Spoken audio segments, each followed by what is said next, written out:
Hello दोस्त, सृजन classes bye Ranjan sir में आप लोग का हार्दिक स्वागत है। तो चलिए हम लोग ऑर्गेनिक केमिस्ट्री में जो पहला चैप्टर पढ़ा रहे हैं उससे जो टॉपिक पढ़ाए हैं उससे रिलेटेड पहले ऑब्जेक्टिव पर गौर किया जाए।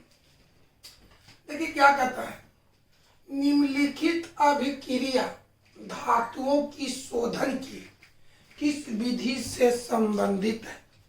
निम्नलिखित अभिक्रिया धातुओं की शोधन की निम्नलिखित अभिक्रिया धातुओं की शोधन की किस विधि से संबंधित है। तो बताइए अभिक्रिया में देखते बाबू, ये रिएक्शन में यहाँ से यहाँ तक रिएक्शन में कौन धातु है, Ti। तो क्या कहता है, सुनिए बढ़िया से। निम्नलिखित अभिक्रिया धातुओं की शोधन, तो इसमें धातु कौन है, टाइटेनियम है। Ti का मतलब टाइटेनियम। क्वेश्चन को बढ़िया से पढ़ा जाए। निम्नलिखित अभिक्रिया धातुओं के शोधन की किस विधि से संबंधित है। तो बताओ इस अभिक्रिया में, इस रिएक्शन में कौन सी धातु है, Ti माने टाइटेनियम। तो याद करके बताओ कि टाइटेनियम का शोधन, टाइटेनियम का शुद्धिकरण कौन विधि से किया जाता है, वान आर्केल विधि से किया जाता है। यानी इस अभिक्रिया में जो धातु है, कौन धातु है, Ti माने टाइटेनियम। तो टाइटेनियम का शुद्धिकरण कौन विधि से किया जाता है, तो वान आर्केल विधि से। इसके मुताबिक इसका आंसर भी होना चाहिए। देखिए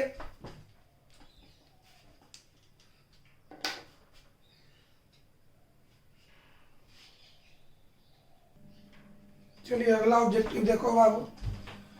निम्नलिखित समीकरण शुद्धिकरण की कौन सी विधि को दर्शाता है। निम्नलिखित समीकरण कहे या अभिक्रिया कहे। तो देखो तो बाबू, इस अभिक्रिया में देख रहे हैं अभिक्रिया, ये अभिक्रिया जो हम घेरे, इस अभिक्रिया में कौन सा धातु है। CO का मतलब हो गया कार्बन मोनोऑक्साइड हुआ यहाँ पर। तो निम्नलिखित अभिक्रिया में बताओ कौन सी धातु। Na का मतलब हो गया निकेल और E हो गया कार्बन मोनोऑक्साइड। इस अभिक्रिया में धातु कौन है, निकेल। तो याद करके बताओ कि निकेल धातु का शुद्धिकरण कौन सी विधि से किया जाता है। तो मॉन्ड विधि या मांड विधि, मॉन्ड विधि या मांड विधि। बढ़िया से बताओ इस अभिक्रिया में कौन सी धातु की चर्चा है, Na का मतलब हो गया निकेल। निकेल का शुद्धिकरण किससे किया जाता है, मांड विधि या मॉन्ड विधि। आंसर आपका होना चाहिए बी। देखिए बढ़िया से,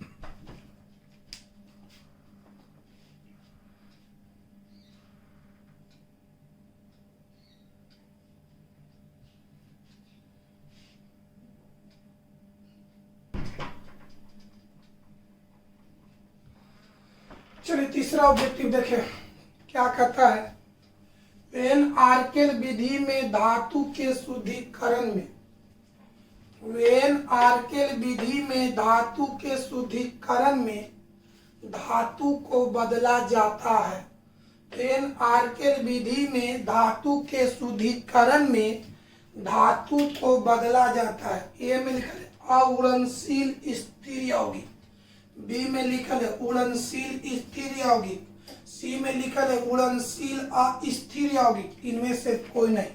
तो कल की क्लास में आपको बताए थे कि वेन आर्केल विधि में धातुओं को शुद्ध करने के लिए धातु को उड़नशील स्थिर यौगिक में बदला जाता है। याद करो, वेन आर्केल विधि में धातुओं को शुद्ध करने के लिए धातुओं को उड़नशील स्थिर यौगिक में, उड़नशील स्थिर यौगिक में बदला जाता है। इस तरह से आंसर बी होगा। देखिए बढ़िया से,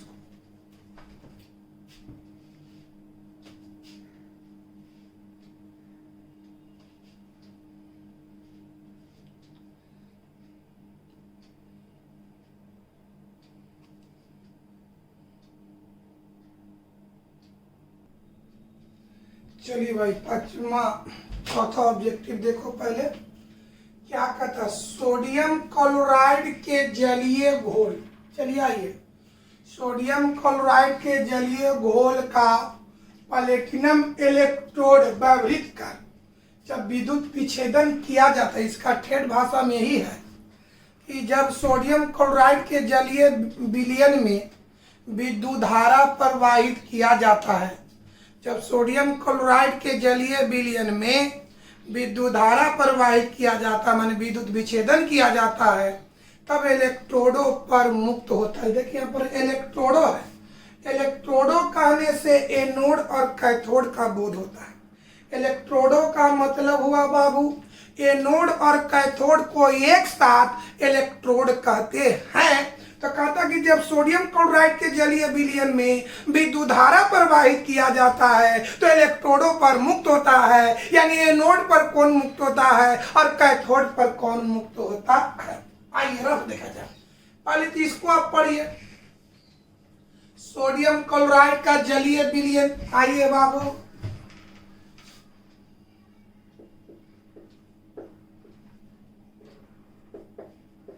सोडियम क्लोराइड, सोडियम क्लोराइड के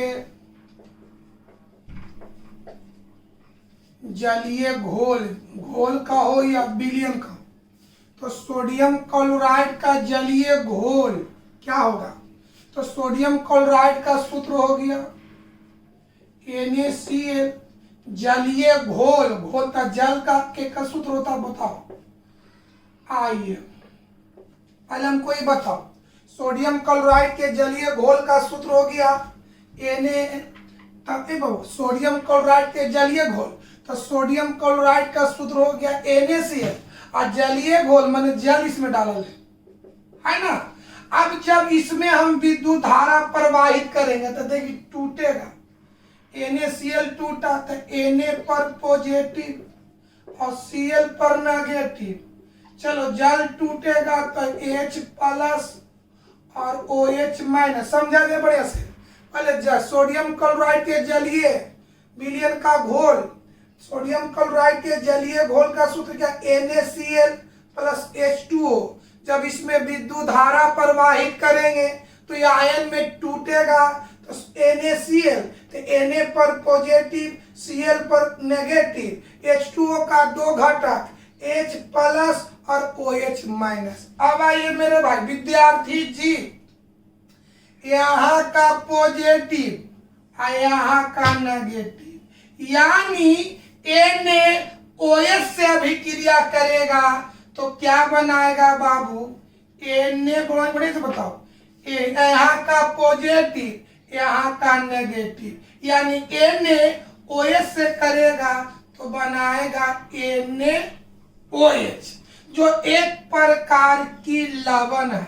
बढ़िया से, ई पॉजिटिव ई नेगेटिव ये दोनों मिला तो NaOH जो एक प्रकार की लवण है, और लवण मतलब का एक प्रकार की लवण है, यानी एकरा पर कोई चार्ज नहीं है, यानी ए लवण ना एनोड पर मुक्त होगा ना कैथोड पर मुक्त होगा। फिर एक बार समझाएगा ऊपर सही, सोडियम क्लोराइड के जलीय घोल, तो सोडियम क्लोराइड का सूत्र हो गया NaCl। जलीय घोल तो जल से संबंध H2O, जब इसमें लाइन देंगे तो आयन में टूटेगा। NaCl का दो आयन, Na पॉजिटिव और Cl नेगेटिव, H2O का दो ion H plus OH minus, यहाँ का पॉजिटिव यहाँ का नेगेटिव मिलेगा तो क्या बनाएगा, NaOH जो एक प्रकार की लवण है, और लवण उदासीन होता है, इसलिए ये ना एनोड पर मुक्त होगा ना कैथोड पर मुक्त होगा, ये बैटरी के पेंदी में बैठ जाएगा, यानी ये सेल के पेंदी में क्या हो जाएगा, बैठ जाएगा, यानी ना एनोड पर मुक्त होगा ना कैथोड पर। अब बचा क्लोरीन आयन और हाइड्रोजन आयन, तो बताओ मेरे भाई ये नेगेटिव हो तो नेगेटिव वाला जाएगा पॉजिटिव पर, अब पॉजिटिव वाला जाएगा नेगेटिव पर। तो बताओ मेरे भाई विद्यार्थी जी, एक क्लोरीन आयन मुक्त होगा पॉजिटिव वाला पर, तो पॉजिटिव वाला प्लेट को कहते एनोड और नेगेटिव वाला को कहते कैथोड। यानी क्लोरीन आयन मुक्त होगा एनोड पर, हाइड्रोजन आयन मुक्त होगा कैथोड पर। बढ़िया से समझो, क्लोरीन आयन अपना आवेश को कहां मुक्त करेगा? एनोड पर, और मुक्त करके बनाएगा Cl2 माने क्लोरीन गैस। हाइड्रोजन आयन अपना आवेश मुक्त करेगा कहां? कैथोड पर, और मुक्त करके बनाएगा H2। बताओ समझ लो बाबू, एनोड पर कौन मुक्त हुआ? क्लोरीन गैस, और कैथोड पर मुक्त हुआ हाइड्रोजन गैस। यानी एनोड और कैथोड को एक साथ कहते हैं इलेक्ट्रोड। बढ़िया से समझो, एक क्लोरीन आयन मुक्त किस पर होगा? एनोड पर, तो अपना आवेश को मुक्त करके क्लोरीन आयन बदल जाएगा क्लोरीन गैस में, यानी Cl2 में। ये अपना आवेश कहां मुक्त करेगा? कैथोड पर, और मुक्त करके हाइड्रोजन गैस माने H2। यानी एनोड पर कौन मुक्त हुआ? क्लोरीन माने Cl2, और कैथोड पर मुक्त कौन होगा? H2। यानी एनोड पर Cl2 मुक्त हुआ और कैथोड पर H2 मुक्त हुआ, तो एनोड और कैथोड को एक साथ कहते हैं इलेक्ट्रोड। तो बता, इलेक्ट्रोड पर मुक्त होने वाला कौन कौन है? बताओ बाबू। Cl2 H2, Cl2 H2, Cl2 H2 खोलो बाबू।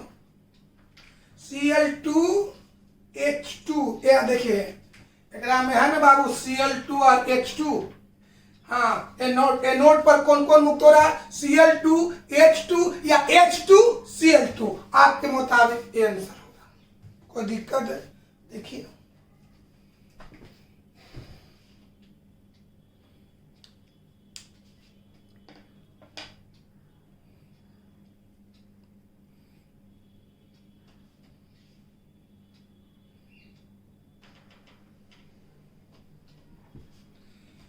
चलो, सल्फाइड अयस्कों को ऑक्साइड में परिवर्तित करने का प्रक्रम है, मैंने विधि याद करो, हम आपको पढ़ाए थे।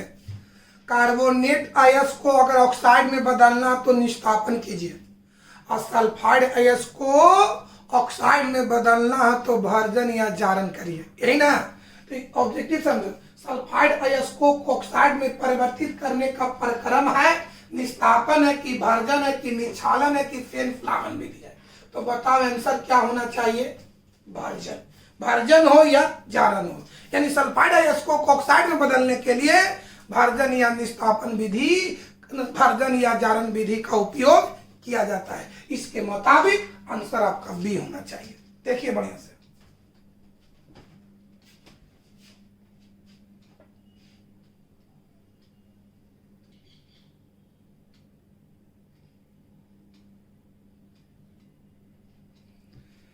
चलिए छठा ऑब्जेक्टिव देखिए क्या कहता है। जिंक ऑक्साइड के अपचयन के लिए कौन सा अपचायक प्रयुक्त किया जाता है? तो बताओ मेरे भाई, जिंक ऑक्साइड यानी ऑक्साइड, हाँ क्या कहता है? जिंक ऑक्साइड, यहाँ पर ऑक्साइड वर्ड है, तो याद करके थ्योरी बताओ कि ऑक्साइड अयस्क से धातु को प्राप्त करने का 3 तरीका बताते। एगो परगलन विधि, एगो थर्माइड विधि, एगो स्वयं अपचयन विधि। ऑक्साइड अयस्क से धातु को प्राप्त करने का मुख्य रूप से 3 विधि बताए थे। एगो परगलन विधि, दूसरा थर्माइड विधि, तीसरा स्वयं अपचयन विधि। अब चलिए बारी बारी से, अगर धातु, सुनो बाबू, अगर मैग्नीज, सुन बढ़िया से, अगर मैग्नीज हो, कोची कोची मैग्नीज है ना, मैग्नीज हो, आयरन हो, है ना, मैग्नीज हो, आयरन हो, जिंक हो, टीन हो, लेड हो, अगर धातु में manganese, iron, zinc, tin, lead हो तो उसका, तो सुन मेरे भाई, अगर ऑक्साइड, बढ़िया से, ये ऑक्साइड है, मतलब ये जो अयस्क के ऑक्साइड के रूप में, अगर ऑक्साइड अयस्क में, या अगर ऑक्साइड अयस्क मैग्नीज का हो, आयरन का हो, जिंक का हो, टीन का हो, लेड का हो, तो उस ऑक्साइड अयस्क से धातु को प्राप्त करने के लिए परगलन विधि का उपयोग करते हैं। तो बताओ इस ऑक्साइड अयस्क में कौन सी धातु है? जिंक है। यानी यहां पर कौन सी विधि अपनाएंगे? परगलन विधि। अब याद करो, परगलन विधि में ऑक्साइड अयस्क को कोक के साथ मिलाकर गर्म किया जाता है। यानी परगलन विधि में अपचयन के लिए अपचायक प्रयुक्त करते हैं। किसको? कोक। एक बार समझा जाए, ये ऑक्साइड है, ये बताओ बाबू, इस ऑक्साइड अयस्क में कौन धातु है? जिंक है। ये ऑक्साइड किसका है? जिंक का है। तो यहाँ पर कौन सा विधि अपनाएंगे? परगलन में हम ऑक्साइड अयस्क को गर्म करते हैं। किसके साथ? कोक के साथ। यानी यहाँ पर अपचायक के रूप में कौन होगा? कोई दिक्कत है बाबू? ये था ऑब्जेक्टिव। अब चलिए थोड़ा सा आगे बातों पर हम विचार करते हैं दोस्त।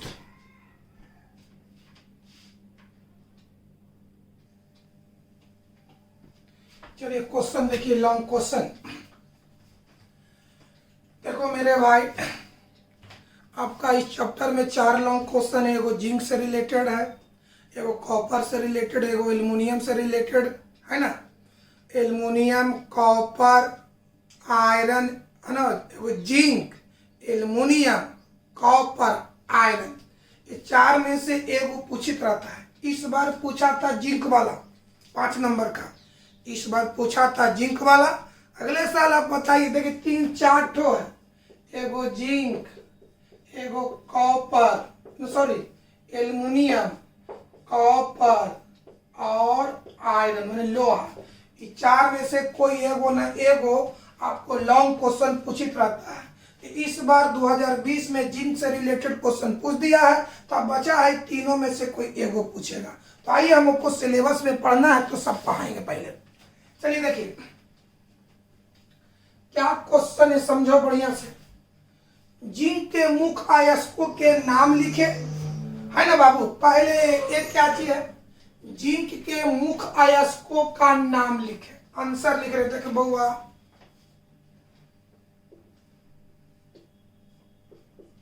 जिंक के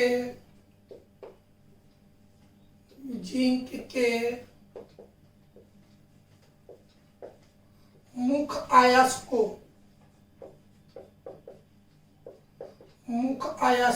का नाम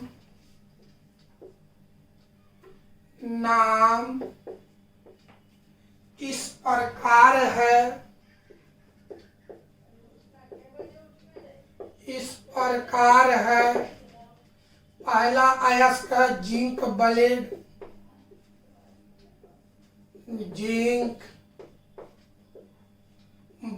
जिसका सूत्र होता है Zn(S).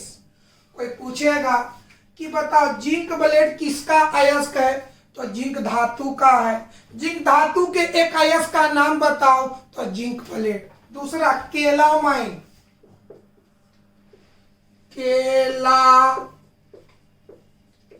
केलामाइन, चलिए सूत्र होगा ZnCO3। तीसरा देखिए जीनकाइट,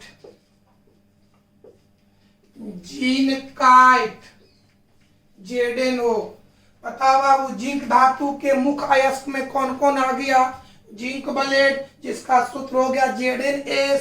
दूसरा केलामाइन, जिसका सूत्र हो गया ZnCO3। तीसरा जिंकाइट, जिसका सूत्र ZnO। यानी जिंक ब्लेड, केलामाइन, जिंकाइट, ये तीनों किसका अयस्क है? जिंक धातु का। बात समझ में है? जिंक ब्लेड किसका अयस्क है? तो जिंक धातु का। केलामाइन किसका अयस्क है? तो जिंक धातु का। जिंकाइट किसका है? तो जिंक का। आइए तो पहला हम लोग आंसर शुरू किया। जिंक के मुख्य अयस्कों का नाम इस प्रकार है, तो मुख्य अयस्क में कौन कौन आ गया? जिंक ब्लेड, केलामाइन और जिंकाइट। चलिए उसके बाद कहता है जिंक ब्लेड से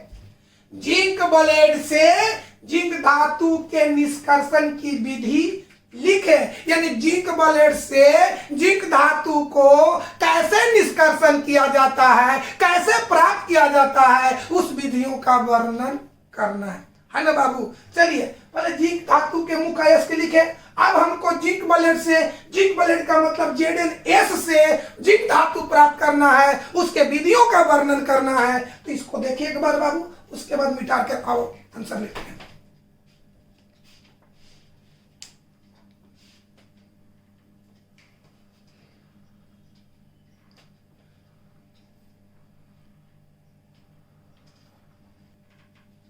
चलिए बाबू, अब जिंक धातु का निष्कर्षण करना है, यानी जिंक धातु को प्राप्त करना है किससे? जिंक ब्लेड से। जिंक ब्लेड का सूत्र होता है ZnS। चलिए जिंक धातु का निष्कर्षण, यानी जिंक धातु को प्राप्त करना है किससे? जिंक ब्लेड से, यानी जिंक ब्लेड अयस्क से हमको जिंक धातु को प्राप्त करना है। अब बताइए तो जिंक ब्लेड का सूत्र क्या है? ZnS, लास्ट में क्या है? S, यानी ये जो अयस्क है किस रूप में है? सल्फाइड के रूप में। कोई दिक्कत? बताओ मेरे भाई, जिंक ब्लेड किस रूप में है? सल्फाइड के रूप में है। अब बताओ कि चाहे कोई भी, सुन बाबू, किसी भी अयस्क से धातु को प्राप्त करना है तो उसको 3 चरण से गुजारना पड़ता है। पहले सांद्रण करते हैं, मतलब अशुद्धि को दूर करते हैं, है ना बाबू। किसी अयस्क से धातु को प्राप्त करने के लिए 3 चरण से गुजरना होता है। पहले करते हैं सांद्रण, फिर करते हैं निष्कर्षण, फिर करते हैं शुद्धिकरण। किसी अयस्क से धातु को प्राप्त करने के लिए 3 काम करना होता है। पहला सांद्रण, सांद्रण माने अशुद्धि को दूर करते हैं। दूसरा निष्कर्षण, निष्कर्षण माने फिर उससे धातु को प्राप्त करते हैं। तीसरा शुद्धिकरण माने प्राप्त धातु को शुद्धिकरण करते हैं। तो अब आइए पहले सांद्रण करेंगे, माने अशुद्धि को दूर करेंगे। तो जिंक ब्लेड किस रूप में है? सल्फाइड के रूप में है। तो याद करो सल्फाइड अयस्क का सांद्रण कौन विधि से किया जाता है? तो फिर उत्प्लावन विधि से। तो क्या लिखेंगे बाबू? पहला क्या लिखेंगे कि सबसे पहले, सुनो मेरे भाई, सबसे पहले जिंक ब्लेड को फेन उत्प्लावन विधि से सांद्रण किया जाता है, यानी उसमें उपस्थित अशुद्धि को दूर किया जाता है। अब याद करो, जब अयस्क में उपस्थित अशुद्धि दूर हो जाता है तो जो अयस्क बचता है उसको सांद्रित अयस्क कहते हैं। बताओ बाबू, जिंक ब्लेड का सांद्रित अयस्क, सांद्रित अयस्क, सांद्रित अयस्क का सूत्र होगा ZnS। माने कहने का मतलब है एकरा में अशुद्धि को अगर निकाल देंगे, माने हम शर्ट को उतार देंगे तो नाम चेंज हो जाएगा, यानी सूत्र चेंज हो जाएगा।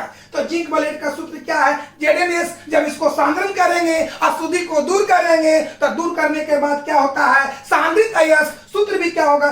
ZnS। सुनिए कैसे लिखेंगे, बढ़िया से समझो। सबसे पहले जिंक ब्लेड को, सबसे पहले जिंक ब्लेड को फेन उत्प्लावन विधि द्वारा सांद्रण किया जाता है, जिससे सांद्रित अयस्क की प्राप्ति होती है।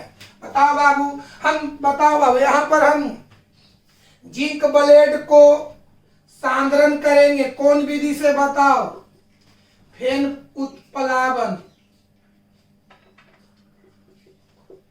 फेन उत्प्लावन विधि से सांद्रण करेंगे, तब हमको प्राप्त होगा कौन चीज?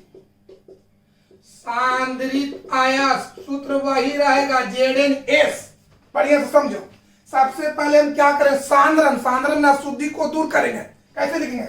सबसे पहले जिंक ब्लेड को फेन उत्प्लावन विधि से सांद्रण किया जाता है, जिससे सांद्रित अयस्क की प्राप्ति होती है। सांद्रण हो गया। अब चलिए निष्कर्षण। निष्कर्षण यानी सांद्रित अयस्क से धातु को निष्कर्षण करेंगे, मतलब जिंक धातु को प्राप्त करेंगे। तो याद करो, निष्कर्षण 2 चरणों में संपन्न होती है। पहला, सांद्रित अयस्क को ऑक्साइड में बदलना, और अयस्क से धातु को प्राप्त करना है। यानी निष्कर्षण मतलब क्या होता है, धातु को प्राप्त करना। तो धातु को प्राप्त करने के लिए सांद्रित अयस्क को 2 चरणों से गुजरना पड़ता है। पहले बात को समझो, सांद्रण माने अशुद्धि को दूर किए, तो किससे अशुद्धि को दूर किए, फिर उत्प्लावन विधि से। तो हमको क्या प्राप्त हुआ, सांद्रित अयस्क। अब सांद्रित अयस्क से क्या करना है, निष्कर्षण। निष्कर्षण माने प्राप्त करेंगे, किसको प्राप्त करेंगे, जिंक धातु को। तो थ्योरी याद करें, निष्कर्षण 2 चरणों में संपन्न होती है। पहला, सांद्रित अयस्क को ऑक्साइड में बदलना है। यानी यहाँ सांद्रित अयस्क कौन है बाबू, ZnS। बताओ बाबू, यहाँ पर सबसे पहले हम काम क्या करें, सांद्रित अयस्क को ऑक्साइड में बदलेंगे। तो यहाँ पर सांद्रित अयस्क किस रूप में है, एस माने सल्फाइड। प्रेस समझो बहुआ, समझो कि निष्कर्षण है तो निष्कर्षण 2 चरणों में संपन्न होती है। पहला, सांद्रित अयस्क को ऑक्साइड में बदलेंगे और फिर ऑक्साइड अयस्क से धातु को प्राप्त करेंगे। तो सांद्रित अयस्क सांद्रित अयस्क ZnS है, तो S का मतलब हो गया सल्फाइड। यानी सल्फाइड अयस्क को ऑक्साइड में बदलने के लिए हम क्या करेंगे, जारण या भर्जन करेंगे। पहले बताओ, पहले हम क्या किए, फिर उत्प्लावन विधि। तो क्या प्राप्त हुआ, सांद्रित अयस्क। अब सांद्रित अयस्क से धातु को प्राप्त करना है, तो सांद्रित अयस्क को 2 चरण में गुजारेंगे।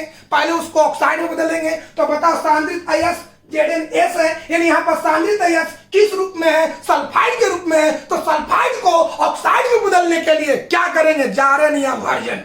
यानी क्या लिखेंगे कि सांद्रित अयस्क को वायु की उपस्थिति में, सांद्रित अयस्क को वायु की उपस्थिति में भर्जन करते हैं। यानी कहने का वायु की उपस्थिति में जारित करते हैं। तो जब जारित करेंगे तो ये जो सांद्रित अयस्क है ऑक्साइड में बदल जाता है।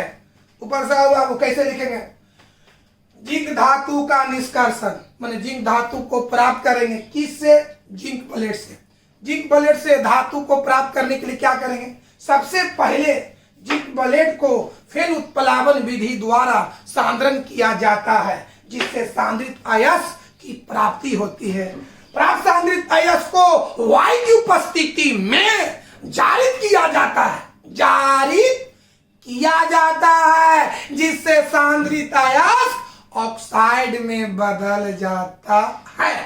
अब बताओ बाबू, यानी यहाँ पर जो बताओ बाबू, यहाँ पर जो ZnS है वो हो जाएगा ZnO। कब, जब हम जारण करेंगे तब। जब सांद्रित, बताइए से बताओ, जिंक ब्लेड को फिर उत्प्लावन विधि से गुजारे तो सांद्रित अयस्क प्राप्त हुआ। सांद्रित अयस्क को जारण किए तो ZnS बदल गया ZnO में, यानी ये हो गया ऑक्साइड अयस्क। चलो बाबू, ZnO किस रूप में है, ऑक्साइड के रूप में है। अब इस ऑक्साइड अयस्क से हमको जिंक धातु प्राप्त करना है। तो याद करो, अगर ऑक्साइड अयस्क से मैग्नीज प्राप्त करना हो, जिंक प्राप्त करना हो, टिन प्राप्त करना हो, तो उसको परगलन विधि से गुजारा जाता है। तो परगलन विधि में क्या होता है, पहले बताओ। परगलन विधि में ऑक्साइड अयस्क को कोक के साथ गर्म किया जाता है, जिससे धातु प्राप्त हो जाता है। समझिए, सही है। पहले जिंक ब्लेड को क्या किए, फिर उत्प्लावन विधि से सांद्रण किए, तो क्या प्राप्त हुआ, सांद्रित अयस्क। सांद्रित अयस्क को वायु की उपस्थिति में क्या किए, तो जारण किए। तो बताओ क्या प्राप्त हो, बताओ। तो अयस्क किस में बदल गया, ऑक्साइड में। अब ऑक्साइड अयस्क को अब क्या करेंगे, परगलन करेंगे, यानी वायु की उपस्थिति में गर्म करेंगे, तो जिंक धातु प्राप्त होगा। अब शुरू बढ़िया से समझा जाए, कैसे लिखेंगे बाबू। यहां से जिंक धातु का निष्कर्षण कैसे लिखेंगे, सबसे पहले जिंक ब्लेड को फिर उत्प्लावन विधि द्वारा सांद्रण किया जाता है, जिससे सांद्रित अयस्क की प्राप्ति होती है। प्राप्त सांद्रित अयस्क को वायु की उपस्थिति में जारित किया जाता है, जिससे सांद्रित अयस्क ऑक्साइड में बदल जाता है, बदल जाता है। प्राप्त ऑक्साइड अयस्क को कोक के साथ मिलाकर गर्म करने से, पहले बात को समझो बाबू, फिर उत्प्लावन विधि से गुजारे तो सांद्रित अयस्क प्राप्त हुआ। सांद्रित अयस्क को जारन से गुजारे तो अयस्क ऑक्साइड में बदल गया। अब ऑक्साइड अयस्क को कोक के साथ गर्म करेंगे, कोक के साथ गर्म करेंगे तो जिंक धातु प्राप्त हो जाएगा। आइए पहले इतना हम लिखते हैं दोस्तों।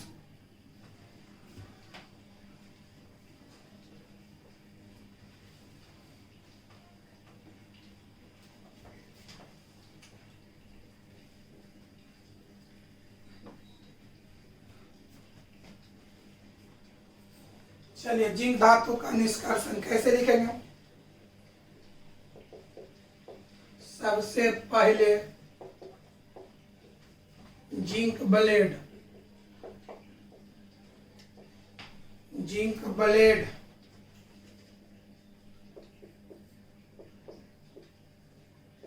जिंक ब्लेड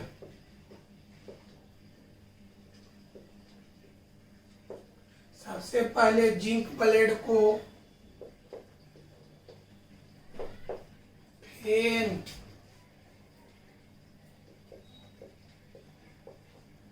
उत्प्लावन विधि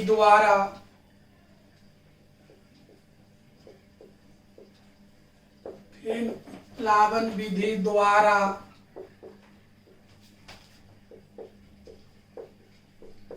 सांद्रण किया जाता है।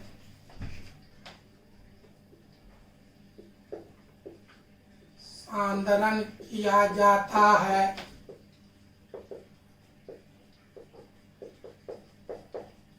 जिससे सांद्रित अयस्क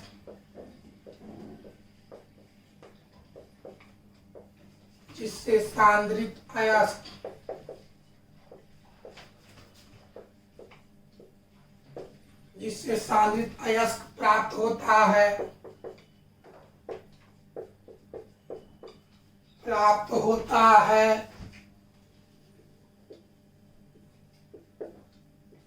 प्राप्त सांद्रित अयस्क को प्राप्त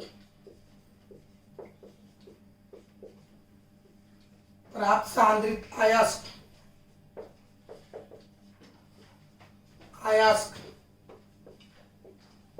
को वायु की उपस्थिति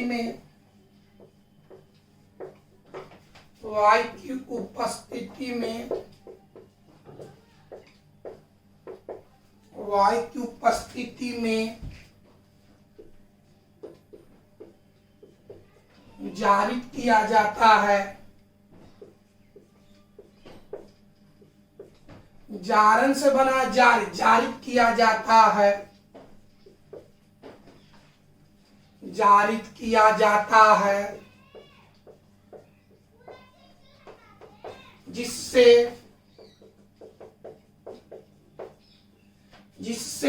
सांद्रित अयस्क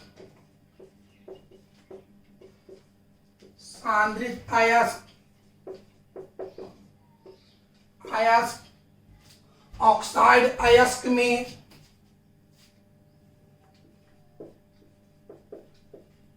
ऑक्साइड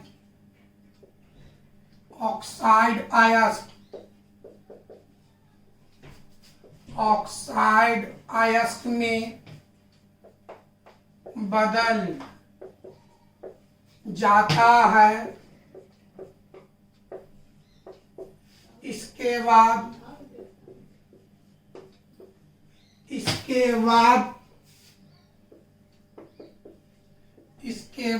ऑक्साइड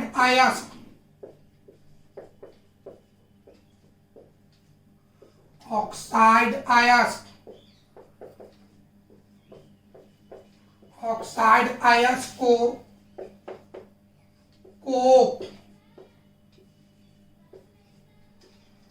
कोक के साथ मिलाकर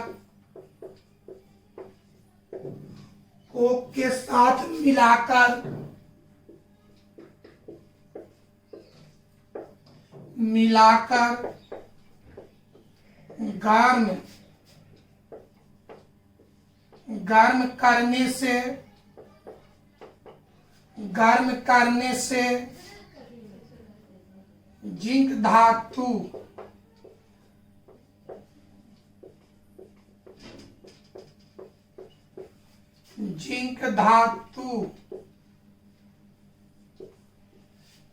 धातु की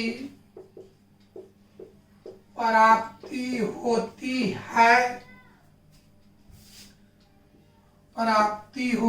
है जो निम्न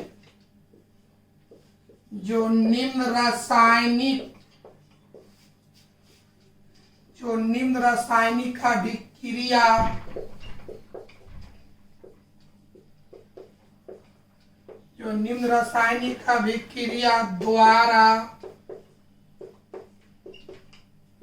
संपन्न होती है।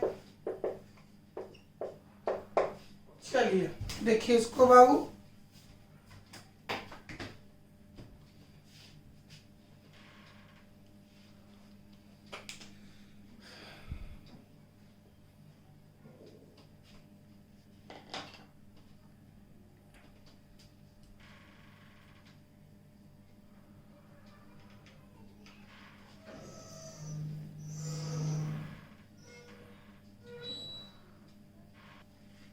चलिए बाबू, तो बताओ इस विधि में सांद्रित अयस्क, बताओ सांद्रित अयस्क का सूत्र बोलो। ZnS लिखवाएंगे, सांद्री हो गया सांद्रित अयस्क।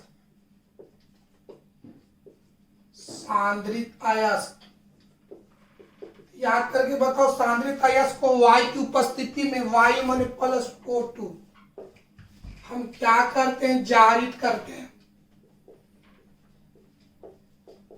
तो बताओ ये जो सल्फाइड अयस्क बदल जाता ऑक्साइड में, जो ZnS है वो हो जाता ZnO। अब आई, ये सल्फर ऑक्सीजन से अभिक्रिया करता तो कौन गैस निकालेगा, SO2 गैस, जो बाष्प बन करके उड़ जाएगा। अब बैलेंस कीजिए, यहाँ ऑक्सीजन एगो है, तो एगो माने विषम है, तो विषम को सम बनाने के लिए हम 2 से पहले गुना करते। ऐसा करने से ऑक्सीजन 2 गो तो जिंक भी 2 गो, तो यहाँ 2 से गुना करो। ऐसा करने से जिंक 2 गो तो सल्फर भी 2 गो, तो 2 से गुना। अब ऑक्सीजन 2 दूनी 4, 2 6, यहाँ 3 से गुना। अब आइए कि आपका हो गया ऑक्साइड अयस्क।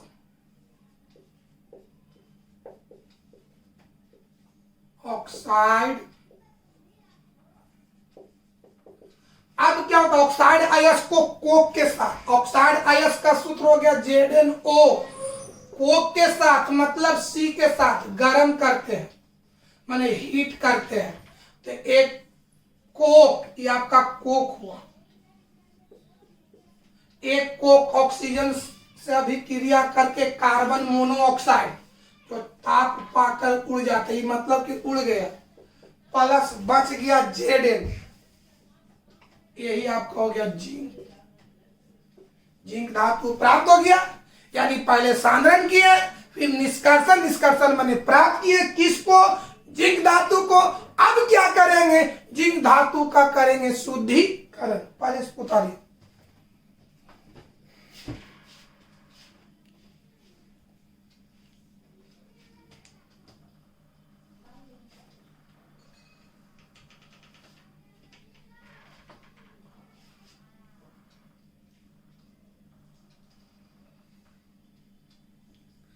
हो गया बाबू।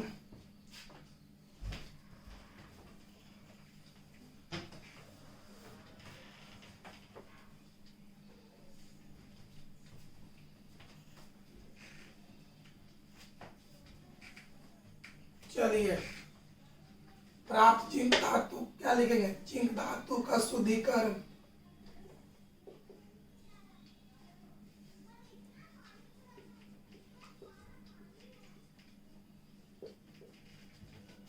जिंक धातु का शुद्धिकरण। अब आइए थ्योरी याद करो। धातु को शुद्ध करने का कई विधि बताए थे, श्रावण विधि, द्रवीकरण विधि, मंडल परिष्करण, वान आर्केल विधि, मांड विधि। तो बताओ बाबू, याद करके बताओ कि अगर धातु जिंक हो, मरकरी हो, लेड हो, जिंक हो, मरकरी हो, लेड हो, यानी उड़नशील धातु हो, तो उसका शुद्धिकरण श्रवण या आसवन विधि से किया जाता है। तो हम आपको बताएंगे कि अगर धातु जिंक हो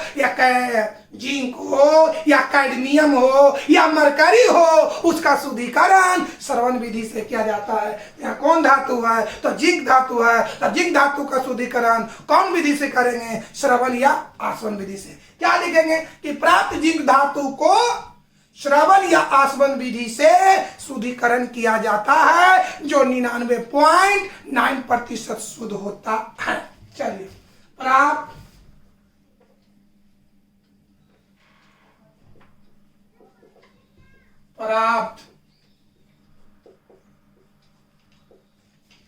जिंक धातु, प्राप्त जिंक धातु को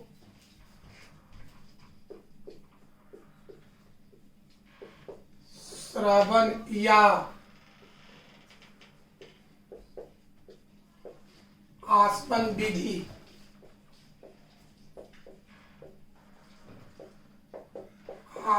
विधि से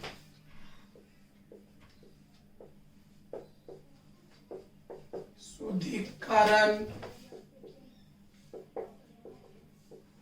किया जाता है,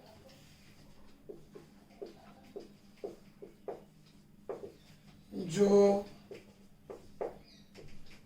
99.9%